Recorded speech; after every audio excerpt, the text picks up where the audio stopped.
Hola, muy buenas tardes. Aquí estamos este miércoles, nuevamente en ¿Qué pasa? Se olvido. Como ustedes saben, este es un programa que lo hacemos en conjunto, desde el Museo de la Memoria y la Universidad de Santiago, a través de Santiago TV. Y en esta oportunidad tenemos un invitado muy especial. Y quiero presentarlo de inmediato. Él es Miguel Launer, y no voy a decir más porque con solo mencionar su nombre ya sabrán quién es, pero vamos a conversar sobre su vida y también sobre los tiempos actuales. Miguel, muy bienvenido. ¿Qué tal? Muchas gracias, con mucho gusto. Miguel, primera pregunta. No sé si a esta edad te pueda molestar la pregunta, pero ¿tienes 90 años? No. El 10 de agosto cumplo 90 años. El 10 de agosto cumples 90 años. Ya. Día muy especial porque además es el día aniversario del Instituto Nacional, donde me formé claro, desde cuarta preparatoria hasta sexto año Humanidades. Y bueno, tú tienes como esta virtud de la longevidad activa, porque te mantienes muy creativo, haciendo muchas cosas.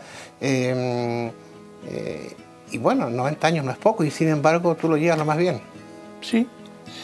Aparentemente hay algo en los genes, porque mi abuelo falleció en 94, mi padre 84. En general es una familia, tengo motivos para estar bien, pero lo mejor es estar todavía lúcido. No, y en tu caso ya quisiera uno llegar a los 90 años, tal como tú estás.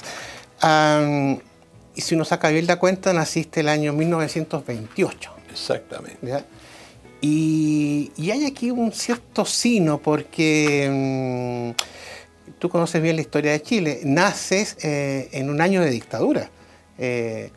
Ibáñez era dictador en Chile el año 1928. Exactamente, claro. ¿Y te ha tocado en la vida enfrentar a otros dictadores? Sí, efectivamente, claro. Me tocó enfrentar también la represión de González Videla el año 48, que fue muy severa, o sea, duró varios años, y por cierto, la de Pinochet, ¿no? Claro. No, te iba a preguntar lo de González Videla porque tú estabas todavía en la universidad, Así es. Estabas estudiando arquitectura. Claro. Y el año 48, el año de la proscripción del Partido Comunista, tú eras militante del Partido Comunista ya. En realidad era de las Juventudes Comunistas. Sí, esa historia es muy simpática porque tú no ascendiste, te descendieron del partido a la juventud, fue así, ¿o no? Sí, porque yo ingresé al partido el año 1945, en la séptima comuna, que era el lugar donde me correspondía por mi residencia. Sí. Yo vivía en el barrio Mata, Portugal, y ahí ingresé. Pero al año siguiente, el año 46, cuando ingresé a la Escuela de Arquitectura, los compañeros del partido me promovieron a la juventud con el objeto de formar lo que en ese tiempo se llamaba Círculo de Estudiantes Comunistas, que no existía, y bueno, admito que tuve cierto éxito en eso porque se creó una generación muy especial en esos años. Pero nos saltamos, tú estudiaste en el Instituto Nacional. Sí, así es. Desde cuarta preparatoria. ¿Y tiene un buen recuerdo del instituto? Tengo mejores recuerdos. Tengo recuerdos imborrables de todos sus profesores. Fíjate que hace 2 años atrás, con motivo del aniversario, fuimos invitados los compañeros de curso mío, que ya vamos quedando muy poco, a participar en el acto oficial que hace el colegio en esa misma fecha. Y a mí me tocó hablar. Y recordé sin ningún apunte los nombres de todos los profesores que yo tuve en Humanidades, todos sin excepción, incluso con sus apodos y con una u otra historia conté de cada uno de ellos. Cuando terminé, los profesores, era un acto en el que los profesores estaban sentados en la primera fila y los muchachos atrás. Se paró un grupo de profesores y vino una que se acercó a mí y me dijo: don Miguel, yo quisiera saber, dirigiéndose a los muchachos, si estos desgraciados algún día, 2 años después, se van a acordar de mi nombre, y usted, 70 años después, se acuerda del nombre de todos sus profesores.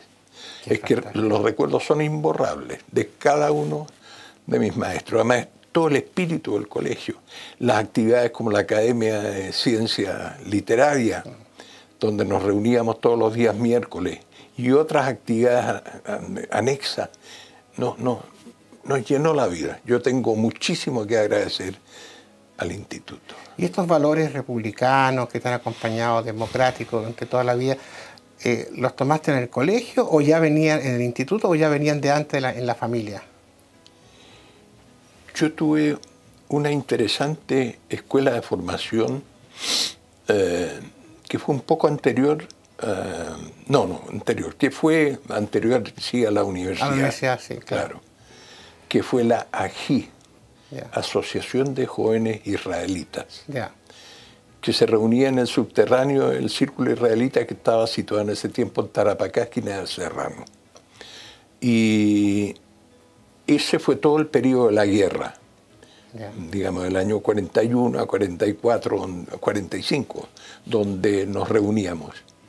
Y creo que fue la formación más importante que yo tuve, porque se estaba jugando en ese momento, de verdad, el destino de la humanidad, por todo lo que significaba el nazismo, y particularmente yo soy de ascendencia judía, lo que estaba en juego nada menos que si es que triunfaba Hitler. Y en consecuencia, creo que todo lo que allí conversamos, lo que discutimos, lo que supimos, seguíamos el curso de la guerra con un mapa en que marcábamos la línea del frente con alfileres, a una edad tan temprana, creo que fue, cuando analizo, muy importante en mi vida, porque fue un momento de la humanidad en que se estuvo al borde de una regresión inverosímil. Y eso no ocurrió, claro, por el sacrificio de todas las fuerzas progresistas del mundo, particularmente lo que fue la Unión Soviética en esos años. Y entonces siento que eso fue importante en mi formación. Sí. Y después el Instituto Nacional, sin lugar a dudas. Ahora, tú tienes, corresponde a una generación que en ese momento tenía como referente, no referente principal, pero era un referente político real, Stalin, en la Unión Soviética. ¿Cómo fue la crítica al stalinismo después? En ti, me refiero a ti, como militando como el Partido Comunista. ¿Qué pasó con la crítica al stalinismo? Yo tengo una situación muy especial en ese caso. Debo decirte que cuando murió Stalin en el año 1953, yo hice una acuarela con la imagen de Stalin, que la guardé en mi escritorio, nunca la exhibí ni nada, pero no sé, fue una cosa que me surgió. Sí. Nosotros, nuestra formación teórica se basó en un texto escrito por Stalin teóricamente, no puedo saberlo, sobre el materialismo histórico y dialéctico, que era un magnífico texto de formación básica del marxismo. Y bueno, todo lo que significó la guerra, reconozco que, claro, las revelaciones posteriores, por cierto, que fueron un golpe. También fueron un golpe saber lo que había ocurrido aplastando el levantamiento en Hungría y posteriormente en Checoslovaquia. Si bien el partido nuestro los aceptó y los respaldó, los entendió sobre la base de que esta situación de la Guerra Fría en que estaba en juego el destino de la Unión Soviética y del mundo socialista podían justificarlo. Pero en definitiva, me cuesta admitir que tengo un rechazo a sabiendas de los inmensos errores que cometió Stalin. Para mí sobrevive el hecho de haber sido quien comandó esa resistencia heroica ante la invasión de los nazis y salir victorioso. Dime una cosa, ¿tú leíste Vida y Destino de Vasily Grossman? No. te voy a regalar ese libro. Es un libro muy bueno, te hace mucho sentido. Está escrito por un gran escritor judío ruso y que muestra también como la evolución que él tiene sobre esta materia. Pero volvamos, tú me dijiste, hablaste del periodo de la universidad, tú sacaste tu título el año 54, ¿sí? Y después, ¿qué hiciste? ¿A qué te dedicaste? Bueno, yo tuve el privilegio, al ingresar el año 46 en la Escuela de Arquitectura, se puso en práctica una reforma radical de los planes de estudio en la escuela, como consecuencia de un movimiento estudiantil que se había prolongado todo el año 45 y que triunfó, y que acabó con el modelo de École des Beaux-Arts, en el cual se basaban todas las escuelas de arquitectura y que estaba absolutamente ajeno a lo que ocurría en Chile. Era una escuela de espaldas a la realidad de Chile. Bueno, y en esa reforma también tuvo un rol muy fundamental un arquitecto húngaro que había sido alumno de la Bauhaus y después había viajado junto con un grupo de profesores de la Bauhaus a trabajar a la Unión Soviética en el segundo plan quinquenal. Él influyó mucho en la dirección que tuvo el nuevo plan de estudio. De manera que yo me formé en ese espíritu que fue exitoso.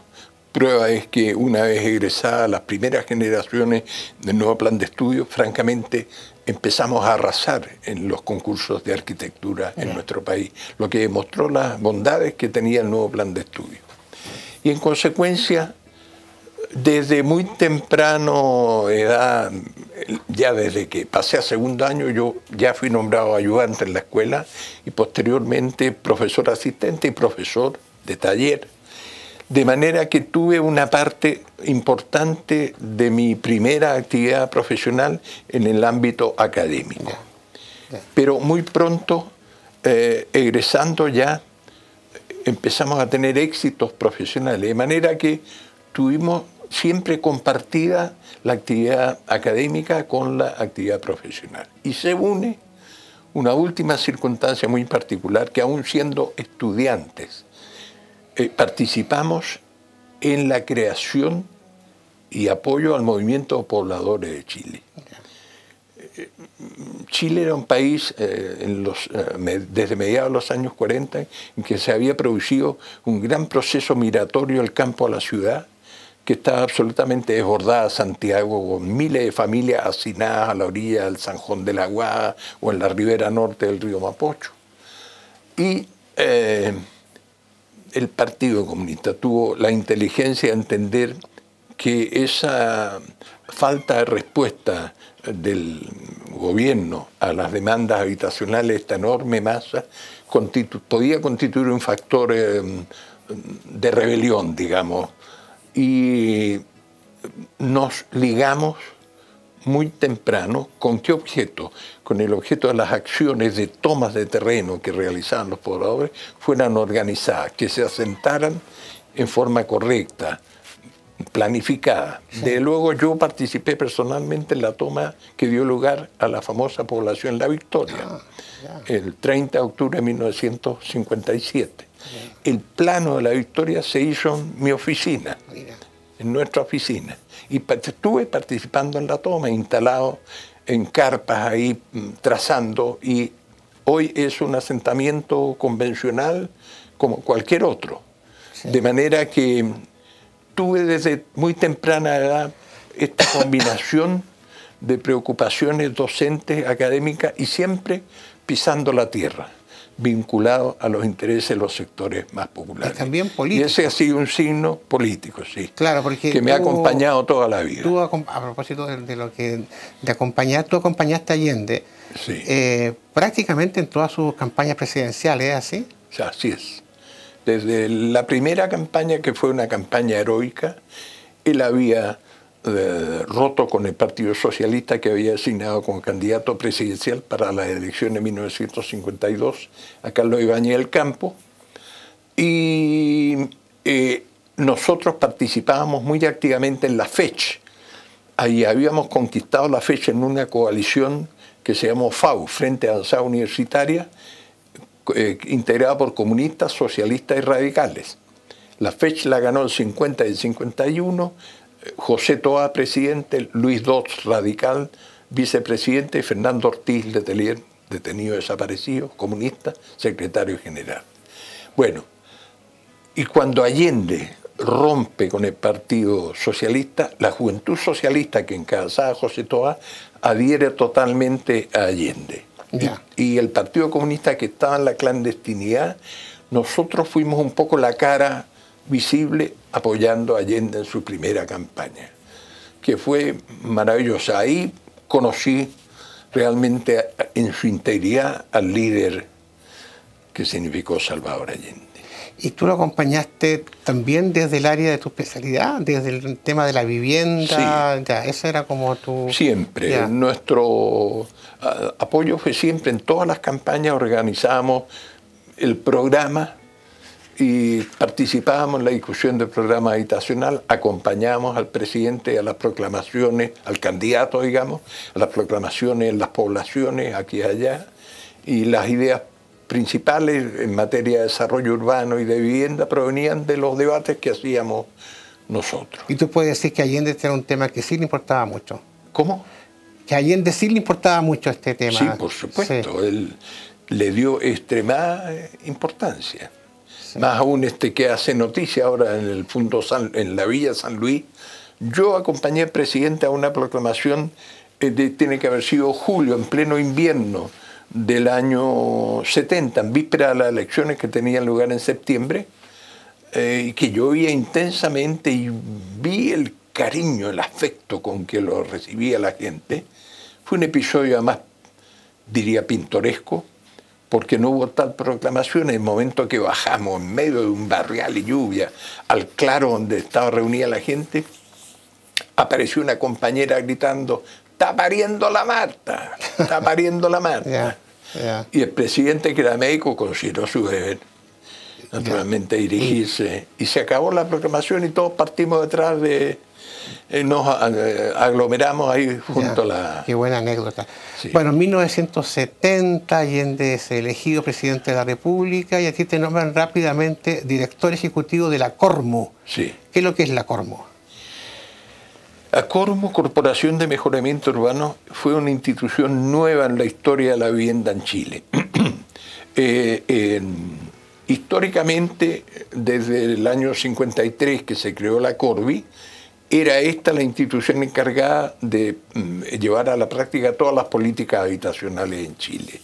El año 64 triunfa Frei Montalva como presidente y al año siguiente crea, mediante una ley, el Ministerio de la Vivienda y Urbanismo. Junto con la creación del Ministerio de la Vivienda y Urbanismo, estructuró la existencia de 4 corporaciones encargadas de llevar a la práctica los programas habitacionales.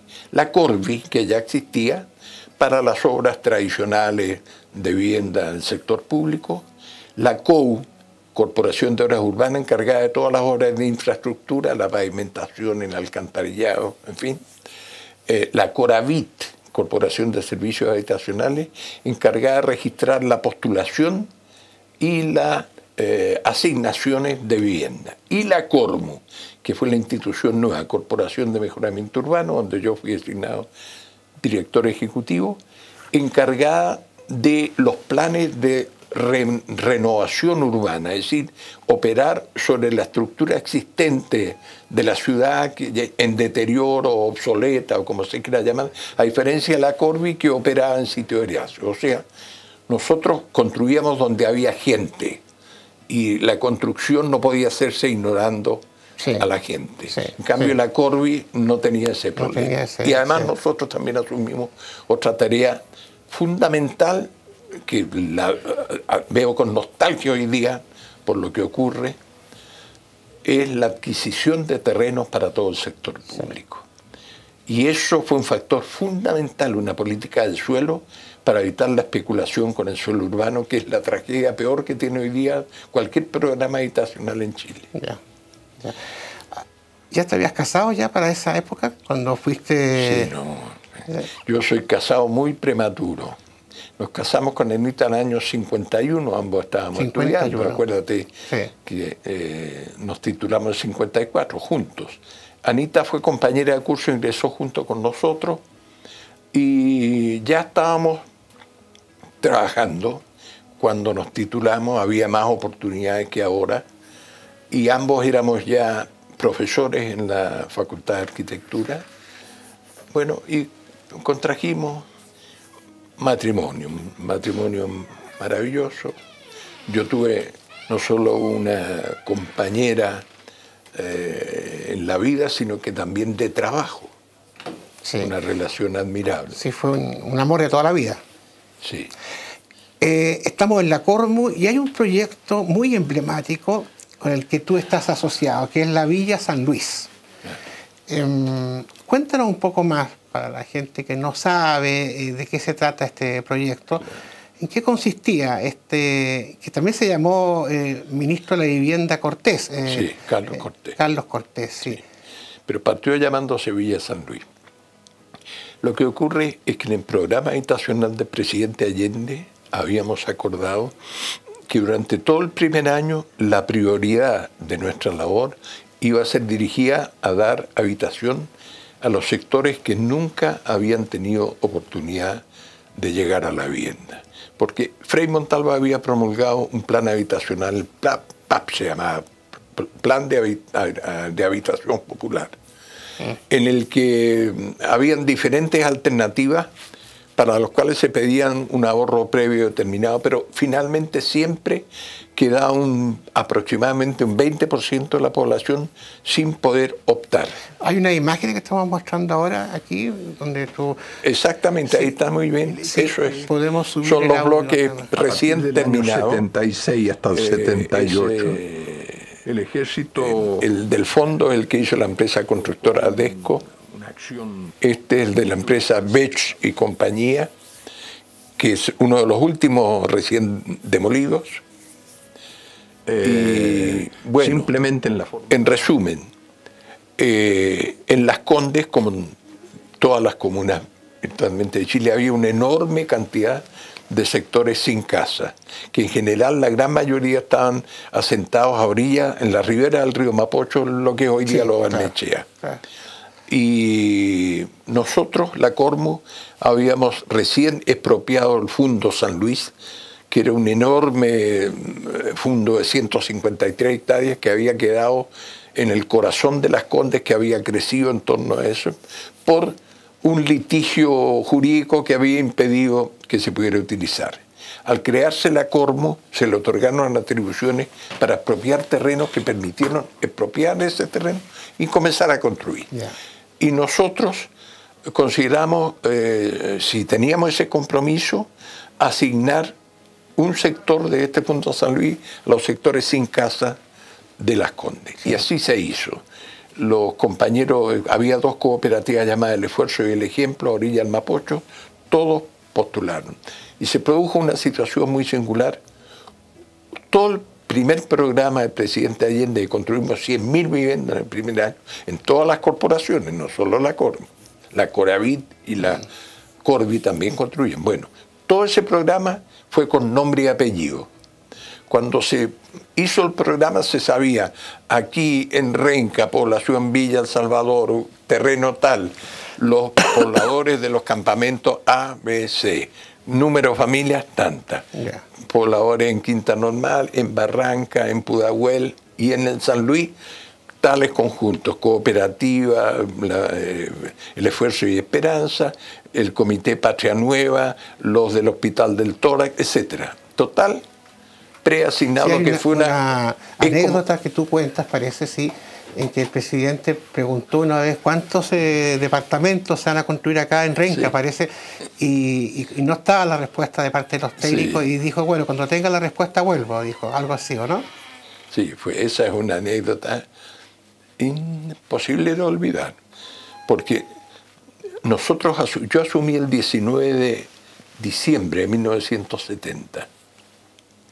Antes de Pascua, el presidente llamó al ministro de la Vivienda, se llamaba Carlos Cortés, un obrero de la construcción, maravilloso ministro, Y le dijo, bueno, ministro, acordamos que en el corto plazo la vivienda y obras públicas se movían y ustedes ¿qué están haciendo? No, yo llevaba 10 días en el cargo. Carlitos nos convocó a todos los ejecutivos de vivienda y dijo, bueno, el presidente nos citó el 2 de enero a la Moneda y tenemos que explicarle todo. Y ahí llegamos, éramos unos 20, todos los ejecutivos de la Corvi, de la Cormu, de todo, y el propio ministerio. Todos sentados a las 8:30 de la mañana en la Moneda, entra el presidente, se va a saludar a Anita María, mi señora, que era la presidenta del Sistema de Ahorro y Préstamo, le da un besito y dice, Anita María, los saludo a todos ustedes. Se sienta, el ministro le dice, estamos organizando la entrega, primero va a hablar el compañero Sergio López de la División de Desarrollo Urbano del Ministerio y después cada una de las corporaciones tiene, todos teníamos unas carpetas así preparadas. Se para Sergio López, yo me recuerdo aquí con la boca abierta, y el presidente pregunta, a propósito, ¿cuántas son las viviendas que se están haciendo en Recoleta, esquina de Américo Vespucio? Recoleta, sí. Entonces Sergio López, poco menos se cayó en los anteojos. El compañero vicepresidente de la Coraví debe saber. Y el pobre que estaba ahí desprevenido empezó a buscar en su archivador, todos nosotros estúpidos mirando a Nicolás. Y el presidente nos debe haber esperado unos 8 segundos. Y dijo, muy bien, señores, cuando estén preparados me avisan. Se dio media vuelta y se mandó a cambiar. O sea, la reunión no había durado 5 minutos. Mira tú. Pero nos dio una lección. Sí, claro. Porque yo de ahí, me acuerdo, salí con el fiscal a decir, mira, no me digas cómo, pero en un mes yo voy a estar construyendo. Bueno, y ahí se inventaron la alternativa. Es una forma de mostrar la capacidad de Allende de motivarnos. De alguna manera él tenía la idea de que había que hacer las cosas muy rápido, ¿no? ¿Cómo? Que había que hacer las cosas muy rápido. Sí, él tenía esa idea, sí. De eso no cabe la menor. No hay ninguna posibilidad que hubiéramos hecho la obra que realizamos en 3 años si no hubiera sido por el compromiso que hicimos y además por saltar las barreras burocráticas. Sí. Yo no había sido nunca servidor público y no me atuve a ninguna de las normas. Sí. En Puerto Hombre, mientras supiera que no se robaba, todo se llevó adelante. Para el 11 de septiembre tú estabas en la Cormu. Te detuvieron el 12 de septiembre del año 73. Sí. Sí. Lo que pasa es que conforme a las instrucciones que habíamos recibido de nuestros partidos, que permaneciéramos en nuestro lugar de trabajo, yo me dirigí a la Cormu, ya cuando fue evidente que no había nada que hacer.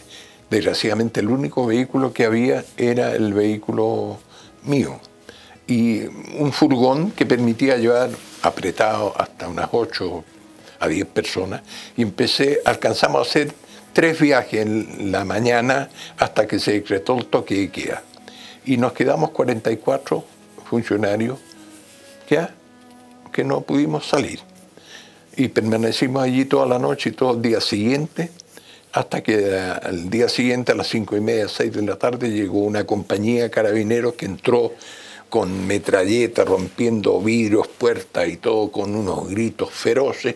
Asaltaron el edificio realmente, nos hicieron bajar, nos trataron de una forma bárbara y fui detenido junto con, te digo, esos 44 compañeros, enviado de inmediato al Estadio Chile. Y de allí, por la circunstancia que yo trabajé con los militares, por otra responsabilidad que me encargó el presidente, un convenio que se llamó Cormu Ejército de Chile, destinado a planificar la construcción habitacional destinada al ejército, los militares que trabajaban conmigo en ese convenio se encargaron de pesquisarme hasta que me ubicaron en el Estadio Chile y me sacaron en la madrugada del día 13. Y de allí me llevaron al recinto del convenio que estaba ubicado frente a la remodelación San Borja. Ya, pero Estadio Chile, entraste al Estadio Chile y ¿qué pasaba ahí? ¿Qué es lo que estaba sucediendo en el Estadio Chile? Bueno, yo te diría que hoy es un día muy singular, porque hoy se acaba de conocer el fallo por el cual se condena en definitiva a 8 militares en retiro chilenos por el crimen de Víctor Jara, que fue justamente detenido y torturado y asesinado en el Estadio Chile, y Litre Quiroga. Mira, tenemos que ir a una pausa ahora, pero de regreso te vuelvo a preguntar sobre si viste a Víctor Jara o no en el Estadio Chile. Muy bien. Volvemos en un instante.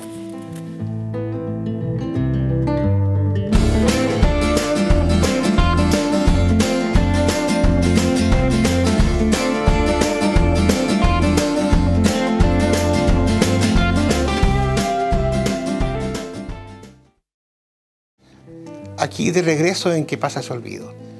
Miguel, en 1973, septiembre, te han tomado detenido y te ingresan al Estadio Chile. ¿Qué pasó ahí? Bueno, yo llegué, calculo que llegamos como a las 7 de la tarde al Estadio Chile. Al ingresar nadie te controlaba ni nada, entraba con un piño. Y yo tuve dos impactos muy fuertes. Uno, como efecto de demostración, tenían tendido como un bulto en el suelo, boca abajo, a Litre Quiroga, a quien yo conocía perfectamente bien, que era el compañero a cargo de Servicio Nacional del Detenido, creo que se llamaba entonces, y que valdría a la Gendarmería ahora. Sí. Y yo creí que estaba muerto, pero no estaba muerto. Militares que pasaban, oficiales, le pegaban sus patadas en la cabeza, en el cuerpo, etc. Ese fue un primer impacto. Y el otro, a otro costado, de espalda, mirando a la pared con los brazos en alto, tenían al rector Enrique Kirber de la Universidad Técnica, a quien también reconocí. ¿De esta universidad donde estamos ahora? De esta universidad, claro. Y nos hicieron, a nosotros quedamos en la gradería norte del estadio del Grupo de la Cormu, prácticamente en las últimas graderías. El estadio en ese momento estaba colmado, en todas sus graderías, y también en la cancha se veía un grupo grande a quien identifiqué a algunas personas que conocía de la Universidad Técnica. Estoy casi seguro de haber reconocido también a Víctor Jara, que me pareció que era de los que aparecía como animando a los compañeros, pero por la versión que han dado, que estuvieron ahí con él, no es posible que el día 12, que cuando yo llegué, que es el mismo día en que llegaron los de la técnica, Víctor estuviera allí, porque dicen los compañeros que lo separaron del grupo antes. Bueno, pero vi a los compañeros de la técnica. Y yo allí permanecí solo hasta la madrugada del día 13. Yeah.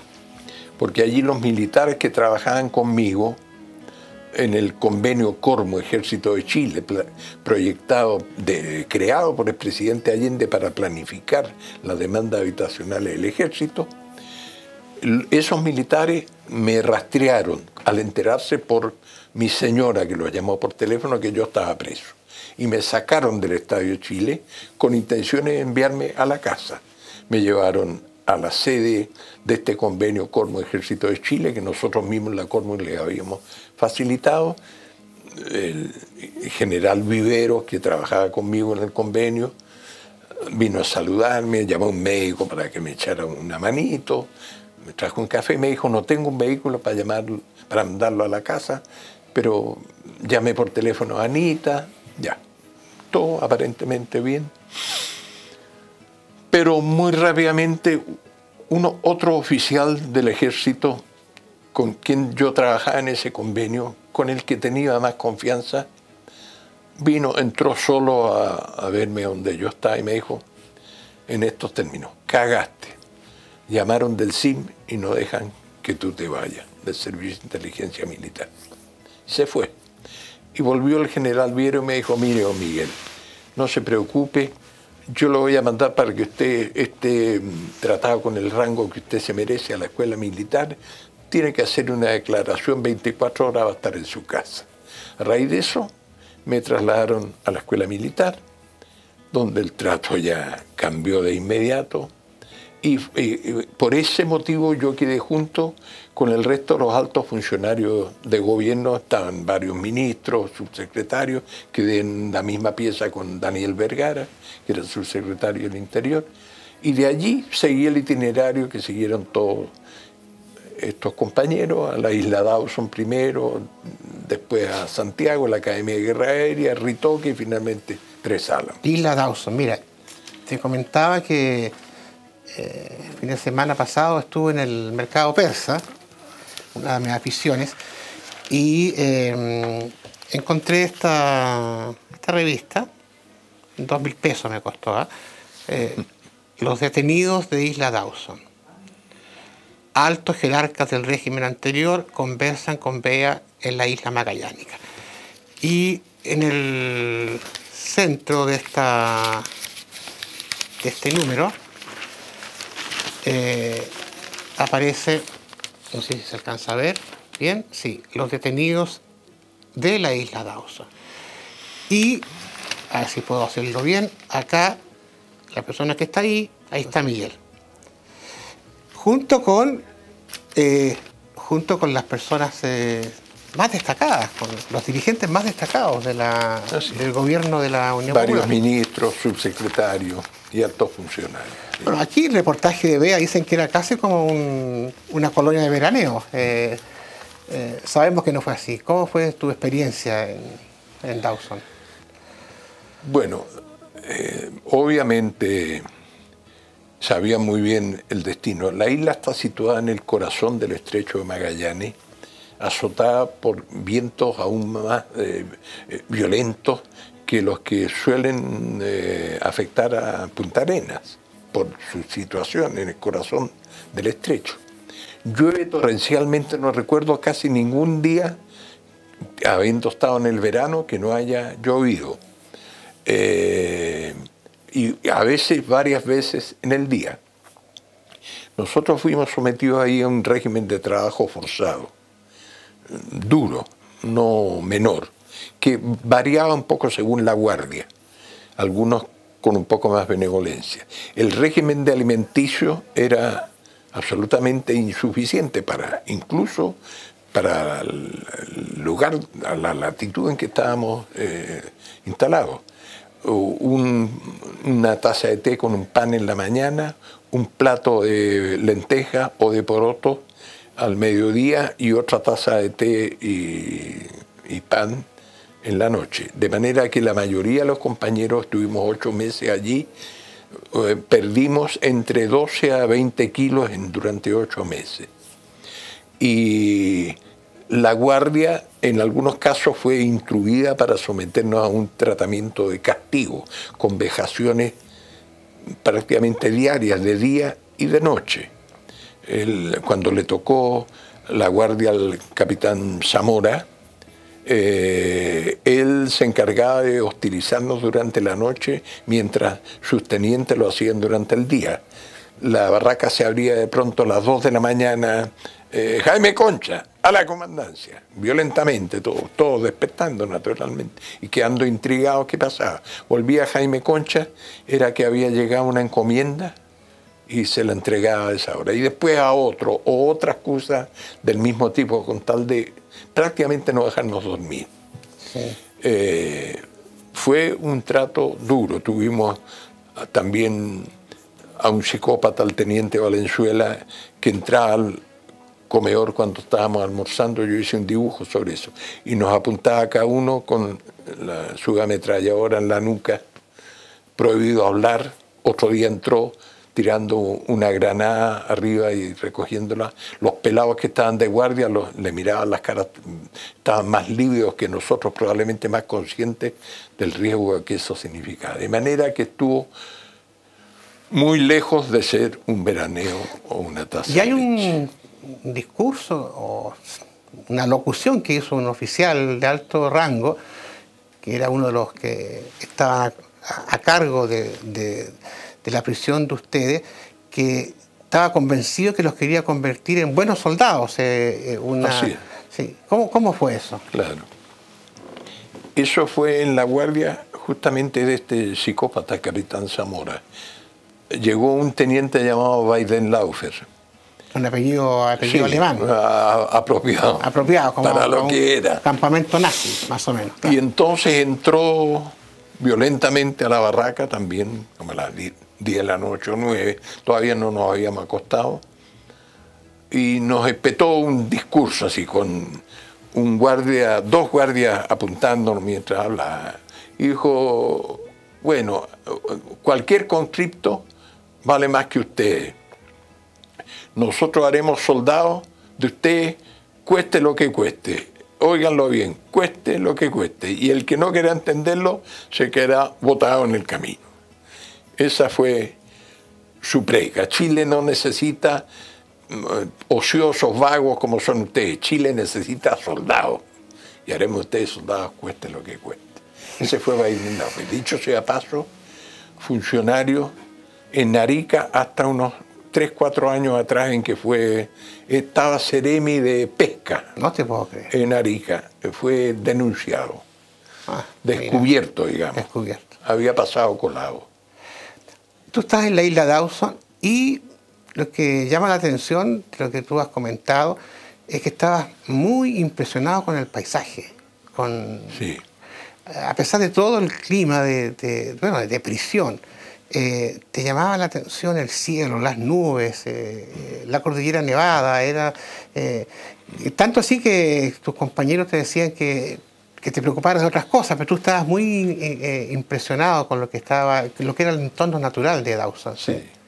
Bueno, no solo yo, pero debo reconocer que la mayoría en Dawson no pudo sustraerse de la situación en que estábamos. Yo puede que tenga un temperamento especial y otros compañeros capaz de sustraerme, pero te quiero decir que no he estado nunca en un lugar con una naturaleza semejante, de una belleza excepcional, dramático. Además, en ese tiempo, todas las lomas de la isla tenían un horizonte de troncos calcinados, porque la isla fue un santuario de la naturaleza.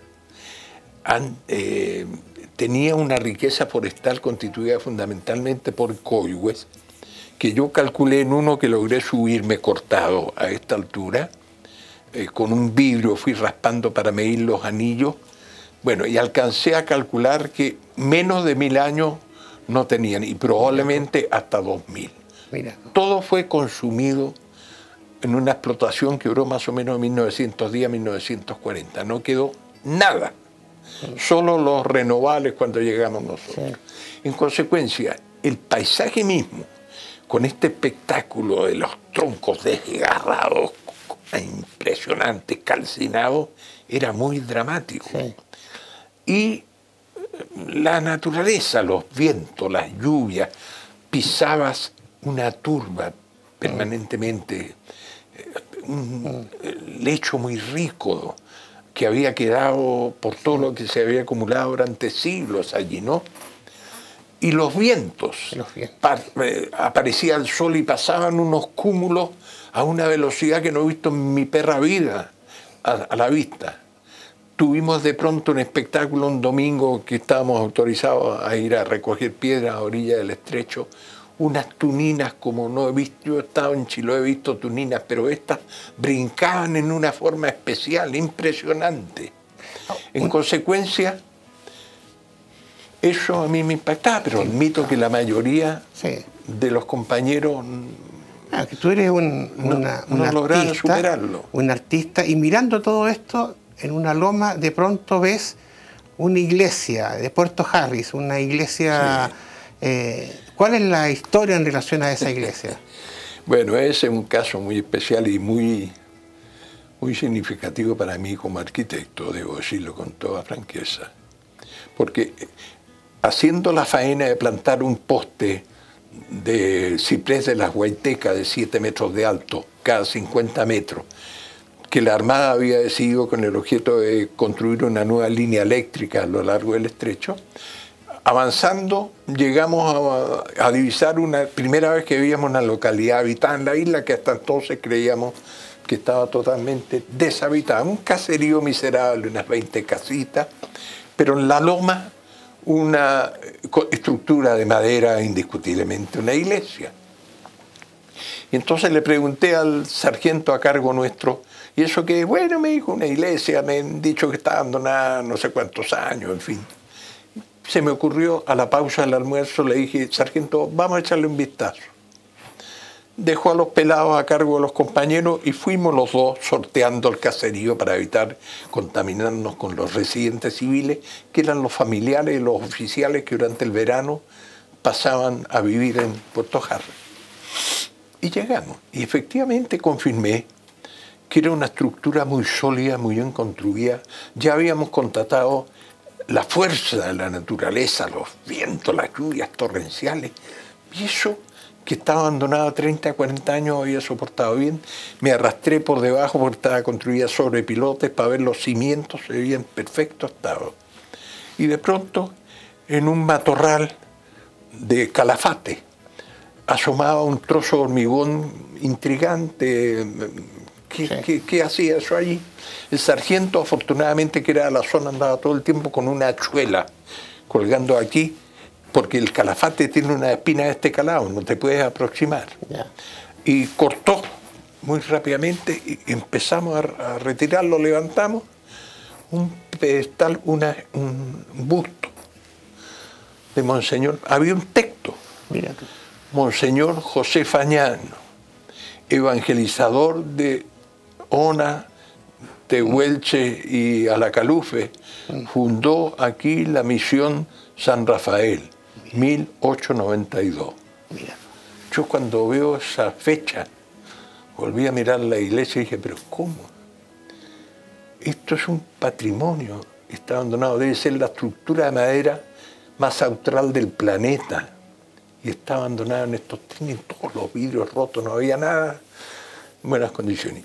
Y se me ocurrió la idea de, si ya estábamos obligados a trabajar, que nos dedicáramos a restaurar la iglesia. Y cuando volví le comenté a los compañeros la idea, me llovieron las tallas, claro, comunista renegado, judío converso, ¿sí? Pero bueno, puras tallas. Llegué donde el comandante, le planteé la idea en la tarde cuando regresamos. Primera vez que lo vi perdiendo, porque era un hombre muy seguro de sí, como desconcertado. Estos terroristas, autores del plan Z que los iban a degollar en ese momento, le vine a plantear restaurar la iglesia. Imagínate. Se repuso y me dijo, bueno, tiene 2 horas para hacer el proyecto. Esto era a las 7 de la tarde, un día le dije, comandante, hay que hacer un levantamiento para poder hacer un proyecto. ¿Qué quiere decir eso? Le explico, hay que ir a medir, tomar notas. Me dijo, muy bien, mañana tendrá los implementos y va con el sargento a realizar el trabajo. Efectivamente, así fue como empezó este trabajo, que fue apasionante, te diría, porque los presos que habíamos aprendido como buenos presos a sacar la vuelta en toda la pega absurda que nos tocaba hacer, en la remodelación de la iglesia, tú no te puedes imaginar cómo se dedicaron, verdaderamente, con pasión. Por ejemplo, el trabajo de raspar el piso, que era imposible describirlo, era un entablado machimbrado de coihue, sí, lindísimo, con trozos de vidrio rotos, cada uno sin guantes, en 4 patas en el suelo, raspando, hasta que aparecía ese rojo encendido maravilloso. Esa es la historia fascinante de Miguel, porque esta capacidad de unir siempre lo político con el arte, aún en los momentos más difíciles, lo ha acompañado siempre.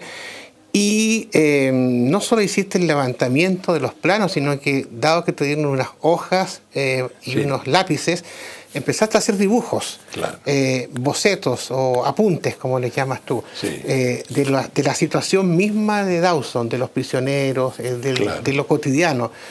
Pero yo los invito, aquí tengo yo un texto que quiero mostrarles. Este texto se llama Dibujos en prisión, y en este libro hay una sección dedicada a los dibujos de Miguel.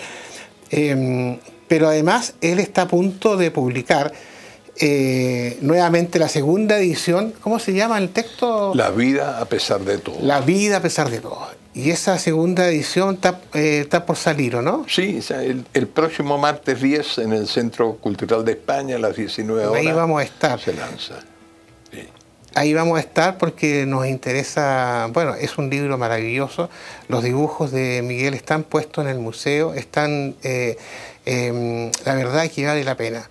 Y me gustaría tener más tiempo para hablar de esos dibujos, pero acabo de mencionar la palabra museo y no me perdonaría si que en estos últimos minutos del programa no hablamos de algo que fue muy importante para nosotros, la participación de Miguel Laure en la creación del Museo de la Memoria. ¿Cómo fue esa historia? Así es. Bueno, yo participé primero en el concurso como jurado, en el concurso que diseñó el premio para el Museo de la Memoria. Asesoré al equipo que preparó el programa propiamente tal y concedimos el premio, que a mi juicio fue un gran acierto. Ahí hay algunas imágenes de, espléndida de cómo se está, sí. Se está haciendo el museo, sí. Ahí está la María Luisa Sepúlveda. Sí, la presidenta, claro. Así es. Sí. Bueno, el museo fue una historia igualmente apasionante. Los arquitectos premiados, que es un equipo brasileño, encabezado por un chileno que llegó como exiliado a Brasil de 7 años de edad, Mario Figueroa. Un espléndido equipo que asumió con un compromiso el proyecto maravilloso. En el proyecto ellos se destacaron por un acierto notable, porque al convocarse al concurso, el terreno tenía una excavación de 5 metros de profundidad, que estaba originada porque ese terreno lo había adquirido el metro para construir allí una estación intermodal. Idea que abandonó y quedó eso ahí ejecutado. De manera que cuando se convocó al concurso, se dio como hecho que los concursantes tenían que considerar esta excavación. La mayoría de los concursantes vieron forma de rellenar este hoyo gigantesco. 5 metros de altura son 2 pisos de altura. Sí, claro. Bueno, y levantaron algo arriba.